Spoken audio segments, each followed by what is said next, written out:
Bukan hanya tokoh-tokoh kitab suci yang hidup sampai usia 900 tahun, tetapi teks-teks kuno dari banyak kebudayaan telah menunjukkan hal yang sama. Usia yang begitu panjang disimpulkan oleh beberapa ahli sebagai kesalahpahaman dalam proses penerjemahan. Tak hanya itu, angka-angka juga mungkin memiliki makna simbolis. Tetapi terhadap banyak penjelasan itu, ada pertentangan yang membuat sejarawan bertanya-tanya, apakah rentang umur manusia semakin menurun seiring berjalannya waktu.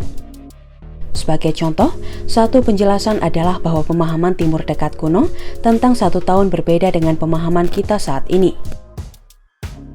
Mungkin 1 tahun berarti orbit bulan atau sebulan dan bukan orbit matahari atau 12 bulan.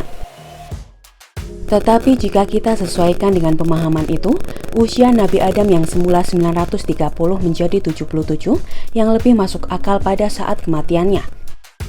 Itu juga berarti dia akan menjadi ayah dari putranya Seth pada usia 11 tahun. Hal itu kemudian menjadi tidak konsisten.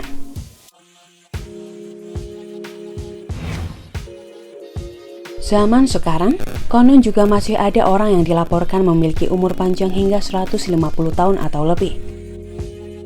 Namun, laporan-laporan ini sering datang dari daerah pedesaan, di mana dokumentasi masih sedikit. Mereka hanya mengandalkan ingatan kolektif desa. Umur panjang di zaman kuno telah lama dihubungkan dengan praktik Tao atau budidaya pikiran tubuh di Cina.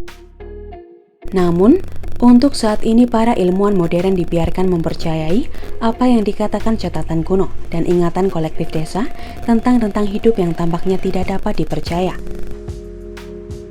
Atau untuk mempertimbangkan kisah-kisah orang berumur panjang bisa mengambil pandangan sebagai kisah yang dilebih-lebihkan.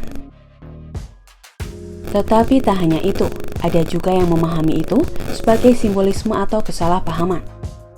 Sementara itu, bagi banyak orang, ini hanya masalah iman dan kepercayaan.